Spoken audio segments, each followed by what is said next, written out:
Welcome to the Nerd Party.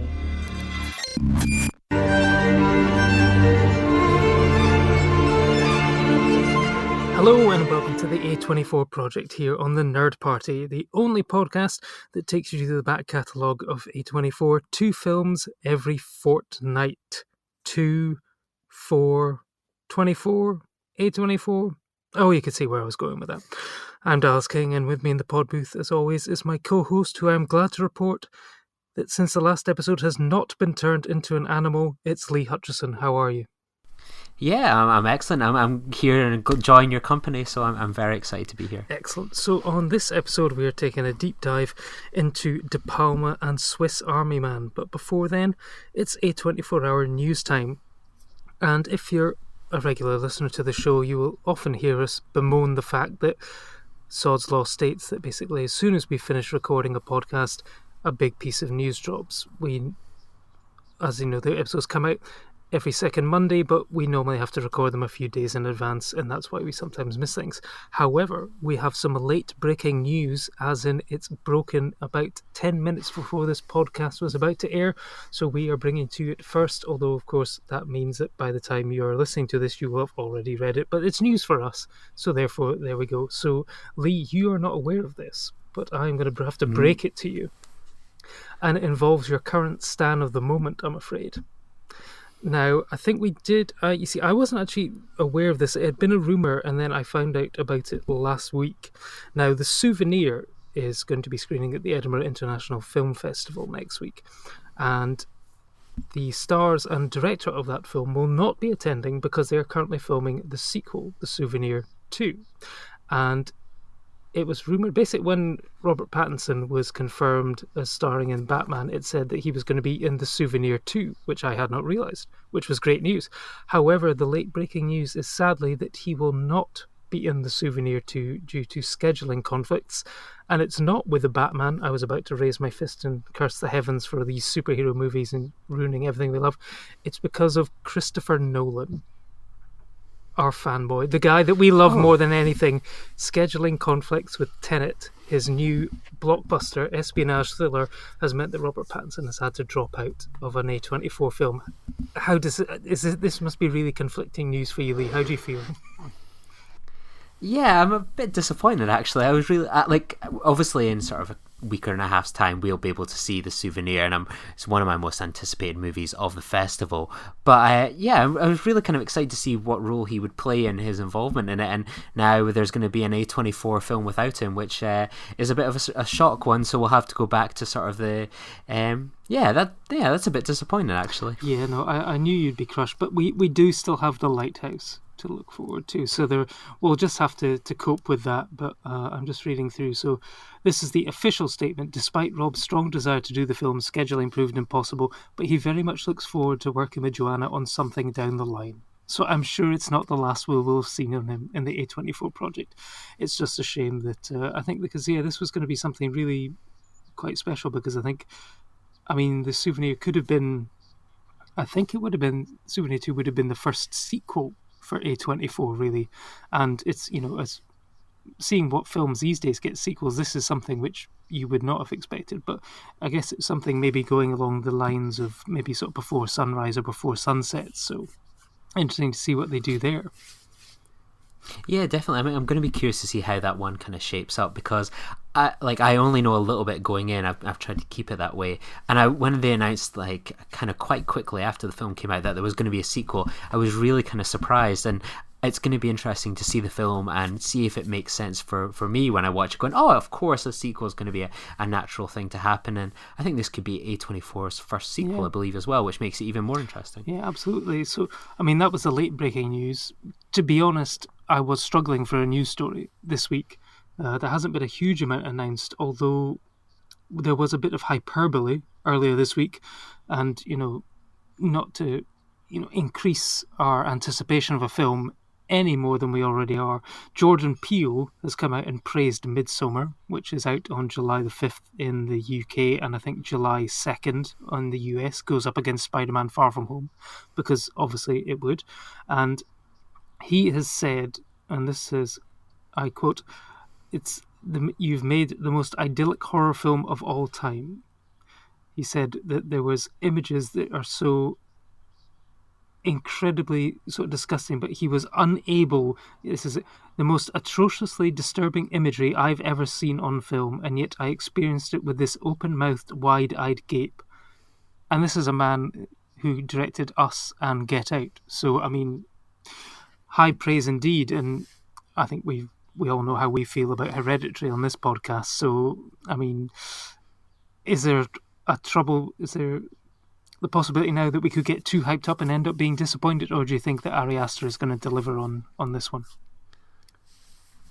I'm going to pose a question back to you before I go down that one. Have you received your invite to sort of the premiere for the movie? Because I don't know about you, but A24 seem to be tweeting out sort of critics and writers receiving their invite to the world premiere of the movie, and it's got like the movie poster on the front with Florence Pugh screaming, and then when you open it up, the little sort of tent pole thing opens out in front of it. I'm assuming you've got one, or it's been lost. I think it must have been lost in the mail. If it's coming from America, there's probably a delay in the post or something like that. So A24, if you're listening, you can just send us it via email, so we can.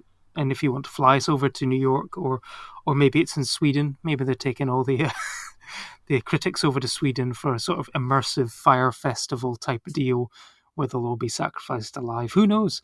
But I did chuckle actually this week because me and my wife went to see Late Night at our local multiplex, and there was the usual sort of female-led trailers in front, and then Midsommar come on, and I just sort of went, okay, interesting choice, and sort of enjoyed watching the crowd as they sort of went, what is this? And then sort of bristled with fear towards the end of it and stuff like that. So it was an interesting choice of trailer for Late Night, but I'm looking forward to this one. And yeah, I think we both had Wicker Man up at the top of our greatest Scottish films of all time. So anything that resembles the Wicker Man is good for us. Nicolas Cage's Wicker Man is another story altogether, wouldn't you say? Yeah, absolutely. And I think the kind of good thing is, I think it'll be a nice level. Like, there's a couple of A24 films that are going to be showing at the Edinburgh Film Festival. We'll have Souvenir and Skin, and it feels like we'll have one a week, nicely leading into sort of Midsommar, which will be a nice sort of way to spend a bit of summer film viewing. Absolutely. In the week before the festival, I need to try and catch Gloria Bell, which has finally got its proper release in the UK, and so I'm going to try and catch that one because I missed it. I think it was the surprise film at the Glasgow Film Festival, wasn't it? That's where you caught that one, wasn't it? Yeah, that's right, yeah. So it's definitely well worth checking out, and I discovered it last night when doing the dishes that if you type in sort of A24 into Spotify, you'll find our podcast, which is always awesome. But in terms of like music playlists, there is a music playlist dedicated to the absolutely banging soundtrack from Gloria Bell, which makes doing the dishes all the more exciting. Well, I was at the Belmont, my local independent cinema that was screening it to host a Q&A, and I was standing outside the screen that it was in, and I could just hear all sort of like the disco songs that were going on. I was like, no, of course they've got that one. I was just like, no, so it does sound like an absolute banger, but does it go like completely on the nose, and is there a point where she's really down and she thinks, is she going to survive, and then they play I Will Survive? There's something much more on the nose than that. So I can't remember the name of the song off the top of my head, but the Gloria. I think the song is actually just called is Gloria, on the soundtrack. Actually. So yeah. Oh well, there you go. If only there was a telltale sign in the lyrics. Exactly. So you were speaking of sort of finding the podcast on Spotify. Several people have found the podcast on Spotify and iTunes, and some people have left some lovely reviews, some lovely 5-star reviews. I was just going to give a shout out to those people just now. So recently we have had Nolan Zimmer giving us 5 stars, saying film homework, reviewing the A24 films that most podcasts ignore. So you see, we're not biased. We don't always, we don't just do our favourite ones. We're going all the way through and highlighting everything, some of the ones that you may have missed in the past, so that's great. Some Wine Noir Dine has called us the best A24 podcast, the essential podcast for movie fans, hipsters, and hashtag film Twitter. And then Salah Fan lives deliciously every 2 weeks with this great show. So that's lovely. So he must have, or they must have been a fan of our Witch episode with Black Phillip, I guess. Who wouldn't be a fan of Black Absolutely. Phillip? So, on to the main reviews for this episode, and the first film we've got is De Palma, a documentary directed by Noah Baumbach and Jake Paltrow, and it is essentially just a documentary about writer and director Brian De Palma. And I was looking back through our A24 project so far, and because I was thinking there hasn't been many documentaries. They do a lot of narrative features, but documentaries are pretty thin on the ground. Of course, we had the Oscar-winning Amy a few episodes ago, but this is really only the second one, and so it's a bit of a change of pace for us. And the full description of the film says, in the annals of Hollywood film, since the artistic glories of the new Hollywood era, few have a better reputation and body of work in the field of suspense films exploring the contemporary darkness in American life than Brian De Palma. Here, the great film writer and director takes us, in his own words, through his professional life and career that has redefined film horror and suspense. All the while, he confesses the challenges of working in Hollywood and the price that even great artists pay for being part of it. So, Lee, what was your first introduction to the film, and what was your sort of history with the films of Brian De Palma leading into it? Yeah, so I kind of come into this in a bit of an odd way, that this was a film that didn't really register kind of for me at all. I'd heard there was some good buzz about it, sort of in some end-of-year reviews, sort of saying this was a kind of surprise movie for them, but I don't recall it sort of screening anywhere in Scotland. It might have done, but it completely passed me by. It might have been at a film festival. I maybe overlooked it. Because I have no real strong relationship to sort of Brian De Palma. I've seen some of his films, barely any of them, to be honest, and I came into it because I was a fan of Noah Baumbach. He's one of my favourite directors. I consider Francis Ha one of the best films ever. And, you know, Kicking and Screaming, Mistress America, so many other great films. And I was like, you know what? Meyerowitz Stories is coming out soon, and where you get some people that will do these sort of Marvel rewatches, right? I'm going to dive in and rewatch them all. I decided to sort of revisit Noah Baumbach's kind of filmography, and there was one or two films that I'd sort of hadn't seen before, and this was one of them. So I kind of went in, and I was immediately really taken in by this film. This film is not extraordinary in any way. It is, you wouldn't be surprised if this was like a really good special feature that you got on a DVD back in the mid 2000s, when like you would put in a DVD and you would get amazing kind of extra content. And I just found this really relaxing. Like, it is a simple premise of like, there is a camera on Brian De Palma, and he just talks through some stories from each and every one of the movies he's made, sort of the highs and lows of his careers, how cinema's changed, when he tried things differently, when he went to terra firma, when he was working on a big thing like Mission Impossible. And he's just such a really interesting guy just to listen to. There's no other involvement at all apart from Brian De Palma kind of guiding us through his filmography. And I just thought it was excellent. I wanted to see more of documentaries like this for directors that have huge filmographies, not your perhaps Edgar Wrights and so on, where they've got brilliant like 5 films, but you know, your Steven Spielbergs, your people like that, where I just want to hear them talk about their films, tell me a little anecdote about each of them, and then we move on to them. And I thought it was really excellent. I don't know what made them necessarily pick out Brian De Palma, but I think they got into a really great idea, and I would love to see more of these kind of films. Yeah, I know, because I was doing my history, of course, and my research, and it's just basically going on to the trivia section on IMDb. And this is a film that actually wasn't really ever meant to exist, because it was born out of a friendship that Noah Baumbach and De Palma had, sort of meeting on the sort of film festival circuit, and then Baumbach and Paltrow would invite De Palma over for dinner, and then basically ask him loads of stuff about his career and stuff like that. And then Paltrow one day wanted to test out a new digital camera he'd bought, so they sat Brian down in front of the camera, started talking to him, and then basically before they knew it, they had about 30 hours of footage. And one of the nice things about this is, I mean, as you say, it's an incredibly simple setup. That it is Brian De Palma. This documentary is not, your usual sort of talking heads where you get people who've worked with De Palma and stuff sort of going on about his influence in Hollywood and, what he's done and what it was like to work with him and stuff like that. It's basically Brian's stories of, like you say, each and every single film that he's worked on since, the late sort of 70s, where he grew up from that sort of film school era with Scorsese, Spielberg, Lucas and all that. And it's, I mean, what I really liked about it is, like, even though it's a very simple setup, he doesn't shy away from the troubles that he's had. There's been films that have gone terribly wrong, but he has had huge successes. He's never someone who's actually really, I don't think, ever reached that really high level of success. He hasn't really been nominated for Oscars and stuff like that. He's had big sort of critical hits. The Untouchables was huge. He was the first director of the Mission Impossible series all the way back when it was maybe slightly more espionage than stunt based, but it was still a great thrill ride.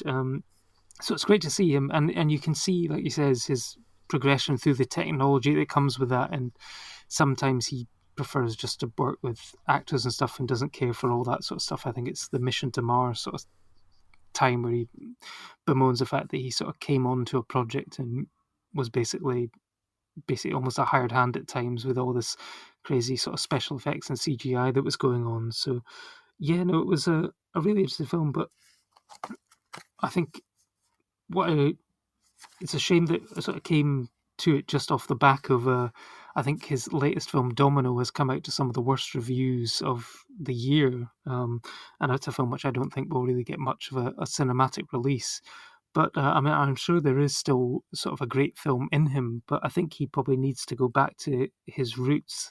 It's sort of like I think sort of the greatest period for me of his stuff was sort of like the late 70s, early 80s with the sort of psychosexual thrillers such as, Dress to Kill and Body Double and stuff like that. So, I mean, like I said, I think you said you weren't really all that familiar with his filmography sort of going in. I mean, I have to admit that when I started watching it, I thought, oh, I've seen a lot of De Palma films, and then I went, okay, I really haven't actually. I've seen like the big hitters, but there's a lot of stuff that I would still need to check out in his filmography. What about yourself?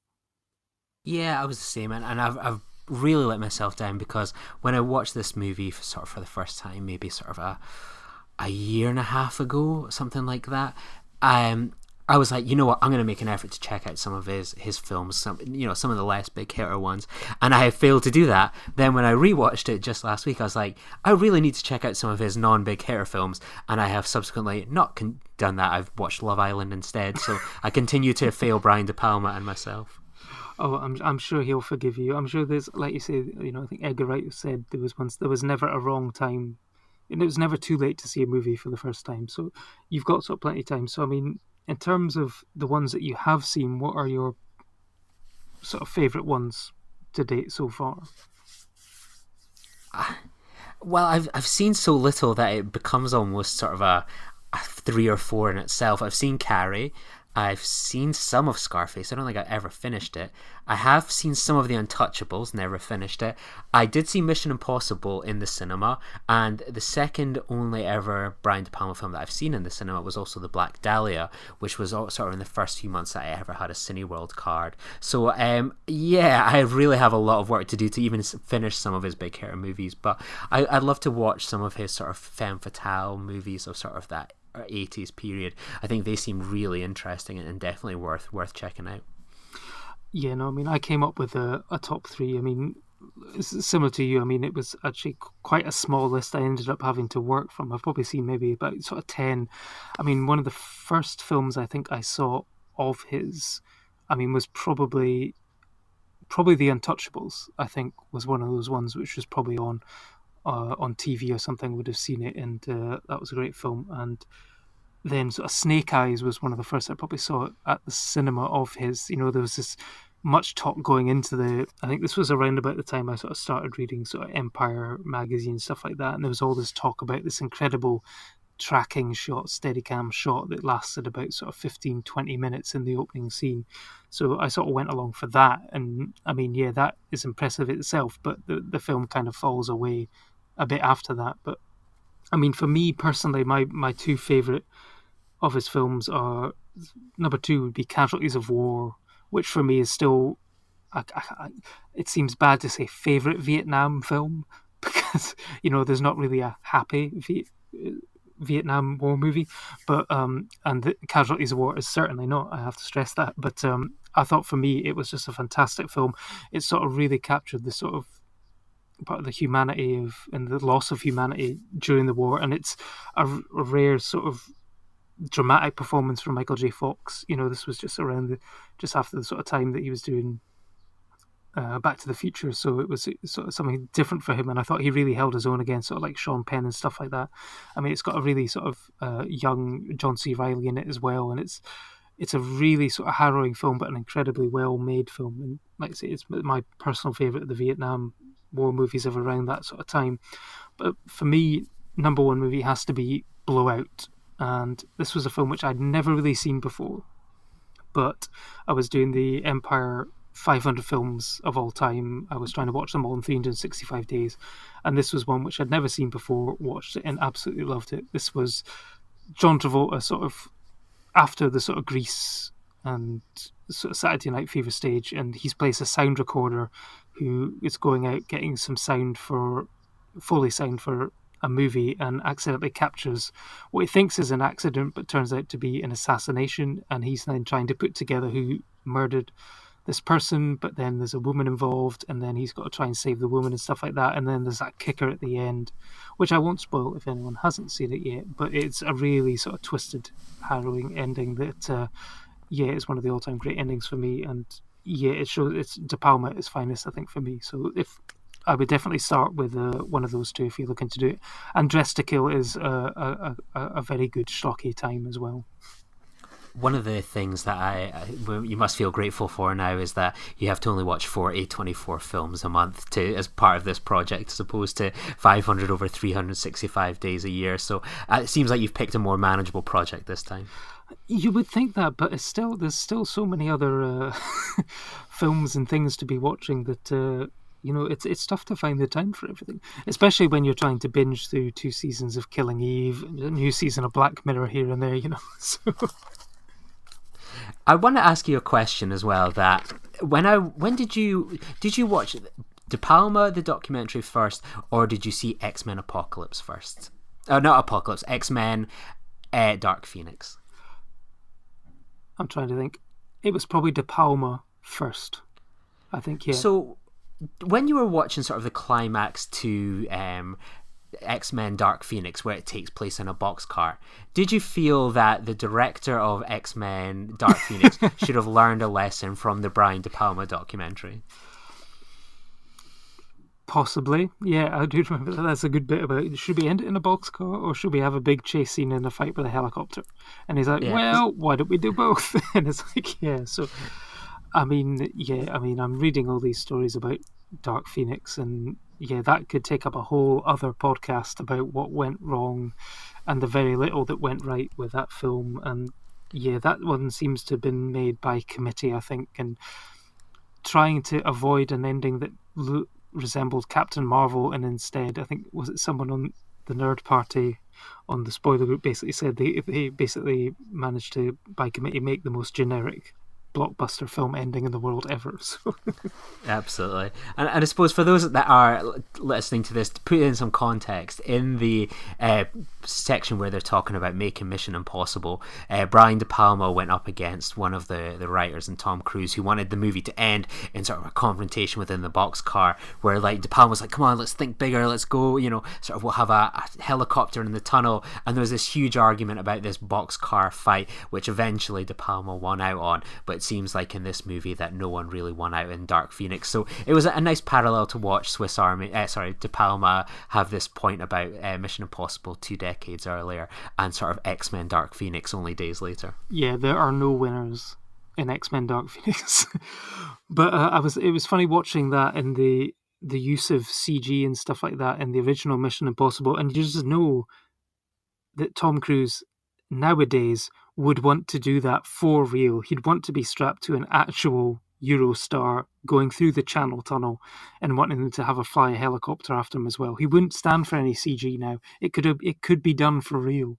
So, I guess, he probably would have been killed if he tried to do that for real, to be honest. So it's a good thing that CG won out on that particular front. Cool.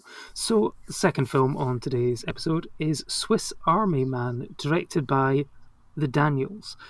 And that Daniels are Daniel Kwan and Daniel Shiart. And this is a film that is described as a hopeless man stranded on a deserted island befriends a dead body, and together they go on a surreal journey to get home. Yes, we have reached the point in the A24 back catalogue where we finally get to talk about the Farting Corpse movie. Are you excited, Lee? Yeah, I'm really excited for this one. Good. Because, let's face it, I mean, this was a film that was, just as Brokeback Mountain, after films, festival screenings, was being billed as the gay cowboy movie. This one, after the festival circuit, was being billed as the Farting Corpse movie. And on paper, this is categorically a movie that should not work. And, this is where, in the first 5 minutes, Paul Dano is riding the dead corpse of Daniel Radcliffe like a motorboat powered by Daniel Radcliffe's corpses exuding farts. So, Lee, when did you first hear about this? When did you first see it? And what were your first thoughts? And have they changed on the rewatch? Yeah, when I first heard about this was when I was starting to think of things as, oh, that sounds like an A24 film. And when this was sort of announced, it was like that.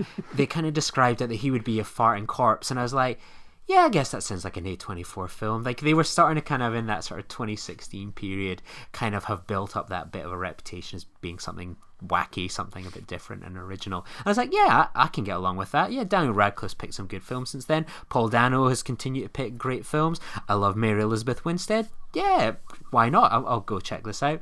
And then I kind of saw the trailer, and I love the vibrancy and energy of it. So I went to kind of see it opening weekend. I think I went to see it after work one day, and I really enjoyed it. I by no means is it perfect, but I think it has so many great ideas and moments, whether it's them reenacting sort of Jurassic Park with sort of paper characters, or the soundtrack, or the actual fully committing to the bit that you have this Swiss Army man. It's just an absolute kind of balls to the wall movie. I don't think it necessarily all comes together. I think it does drag a little bit at some point, but I just can't help but enjoy it and admire it. I think it's a highly enjoyable film, and I think it works really well. Yeah, no, I mean, this was one which, you read the reviews, you see the trailer, and you think, okay, is this going to work at all? And I have to admit that on first viewing, I was actually really taken with and charmed by the film. I thought it could have gone horrendously wrong, but I think that the two Daniels who wrote and directed the film managed to pitch it just right. And I think one of the quotes about the film was that basically they wanted to make a film where the first fart makes you laugh and the last fart makes you cry. And, I thought it was actually a really sort of touching film by the end. And that sort of all comes down to the relationship that Paul Dano and Daniel Radcliffe have in the film. And you sort of care about this man trying to get back home and being helped by, this dead body. He has these conversations with it, whether or not, the corpse is actually is coming back to life and talking to him, and is able to do all these things which he, the movie says is happening, but whether it's actually all in Paul Dano's mind. And it's really a sort of really interesting sort of look at sort of mental health and stuff like that. This is a man who starts off, the first time we see him, he is, this is not a spoiler because it happens right at the very beginning. He's on this deserted island and he's about to commit suicide, and it's only the fact that he sees this body wash up on the beach that stops him. And it's sort of this dead body, ironically, spurs him on to continue living and getting home. And yeah, it's just the relationship between the two actors is fantastic. And we've talked at length on this and Filibuster about how, Robert Pattinson and Kristen Stewart have, gone on to do a huge range of fascinating films on trying to sort of get away from the Twilight sort of stigma.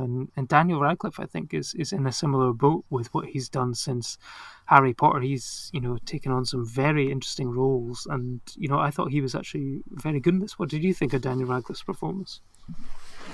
Yeah, it's excellent because it's one of those ones that, again, he commits completely to the bit. That I think if you're signing on to a movie like this, like you could imagine having a bit of worry and fear about it. But I think he goes all the way in, and I think him and Paul Dano, their characters work so well off each other.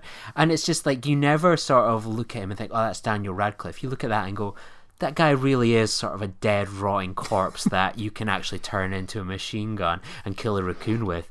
And that is an incredible achievement for an actor to do, to make you think, oh, that's not Harry Potter, that is a Swiss Army man that farts. Yeah, no, I mean, what I've really liked is, the sort of second sort of half of the film where, they've washed up on the shore of, I guess they're back in the US, but they're now stranded in a forest and he's not really sure how to get out. And he sort of creates this sort of home for the two of them, and then they start talking about life and stuff. And then, like you say, what is that? And then he's like, he starts, like they say, recreating Jurassic Park, and then he's sort of going through his memories of, meeting this girl on the bus, and then not only is he in love with her, but then Daniel Radcliffe's corpse falls in love with her to the point where this dead body then gets a erection that can then apparently work as a compass and a divining rod and all sorts of things as well. So, I mean, there's another moment which could have gone horrendously wrong, but they managed to pitch it just right. And yeah, I think it's a film that shouldn't have worked, but it's actually handled incredibly well. And I've seen people get sort of, when I watched it at the cinema, actually some people were sort of welling up and actually getting really sort of quite emotional towards the end, because they were basically wanting this guy and this corpse to live and find happiness at the end. And if you can get an audience which at the very beginning would have been very skeptical and manage to take them on that journey where the emotional payoff at the end is the one that you're looking for, then I think you've got a massive hit on your hands. But I mean, you said you weren't entirely convinced all the way, but did you get that sort of emotional payoff at the end? Oh yeah, I think so. And I think, one of the like, you get at the end when you think, you kind of buy into it, like, this guy just wants to get back home to his girlfriend. If I was in a relationship with Mary Elizabeth Winstead, I would be desperate to get back there. And then when it sort of all unravels in that sort of last 10 minutes where it's like, spoiler alert, that, oh yeah, this guy is just dead, you've been dragging around a corpse, this person doesn't even know, this Mary Elizabeth Winstead's character doesn't even know who Paul Dano's character even is. It's things like that where you think, oh, you've kind of got so caught up in the fun and adventure and the humor of the film, and it's that nice sucker punch at the end where it's like, yeah, things aren't kind of as you hoped it would be. And then when it sort of then twists again and you see them sort of ride off into the sunset, and I just think it has one of the best final lines of a film possibly ever, where it's just like, what the fuck? It's just like, I think that's a great way to sort of end a film. Yeah, no, absolutely. I mean, yeah, it's got one of those, yeah, it is that, it's up to the audience, I guess, whether or not it all happened, because like you say, at this ending where she doesn't know who this guy is, and it seems like it is just a corpse. It's all been in his head, but then that bit at the ending makes you go, okay, maybe it was real, and it is that sort of what the fuck moment. I mean, I remember when you sort of said that, it reminded me of this screening I went to with my mate. We went to see Kill List, and that was his reaction at the end of that film. He was like, what the fuck was that? But in a good way, he loved it, and I think it's a similar reaction to this one. It's a film which shouldn't have worked, but it's skillfully done. They've walked that tightrope incredibly well, and it's delivered a huge emotional payoff. And like you say, they wanted a film where the first fart makes you laugh to the point where the farts get so bad it's like that Team America thing where he's out in the pavement puking his guts up. It's like, it's funny to begin with, and then it goes on really long and it's not funny, but then it goes on so long again that it's funny again. And it's that kind of thing. It manages to balance that perfectly, that the emotional payoffs there at the end. And yeah, I think it's a fascinating film, and it's definitely one that is, like you say, it's pure A24 in the way that it's described, but I think it's got a real heart to it, and it's one that, I mean, I remember when I was still working at the Belmont, we screened it with the Robert Gordon's University as part of, they do a sort of mental health awareness week, and that was one of the films that they did. They wanted to do that because this whole thing, certainly in the last couple of years, about men sort of struggling to speak out if they've got mental health issues and stuff like that, and it was something that they wanted to highlight, that it is okay to talk about it.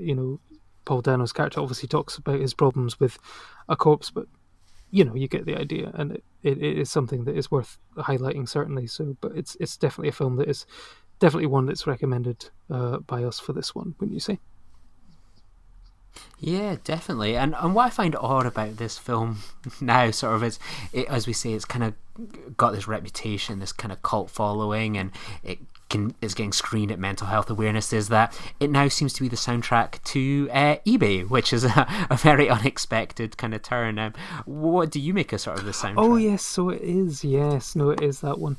I mean, what I hadn't realised until the sort of the end of the film, and it's true, is that they did the soundtrack a very specific way, and that it is all actually a cappella.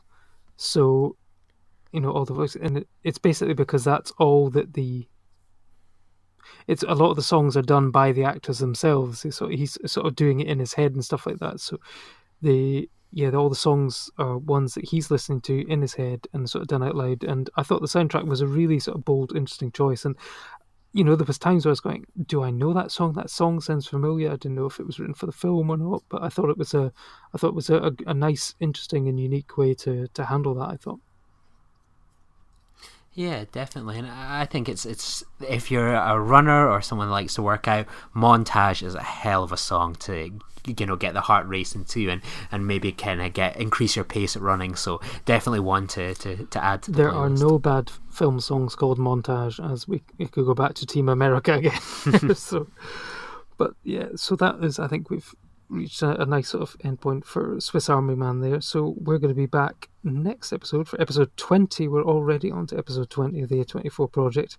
It seems unbelievable what we are, and maybe two slightly more, I say, normal sounding films perhaps, but we've got the science fiction drama Equals, and then the sort of survivalist film Into the Forest with Ellen Page. So we'll be back in another 2 weeks for those. But in the meantime, if you want to head on to iTunes and leave us a 5-star review, please feel welcome. But in the meantime, you can catch us on social media at Join Nerd Party. You can catch me at Champ Celluloid. And Lee, where can people find you if they want to chat about A24? Yeah, you can find me at Lee_Nostromo, and you can find me crying in cinemas about Robert Pattinson no longer being in The Farewell Part 2, so Souvenir Part 2. Yeah, so send some consolatory memes to Lee on Twitter. But until next time, we'll see you then. Bye. Bye. There we go.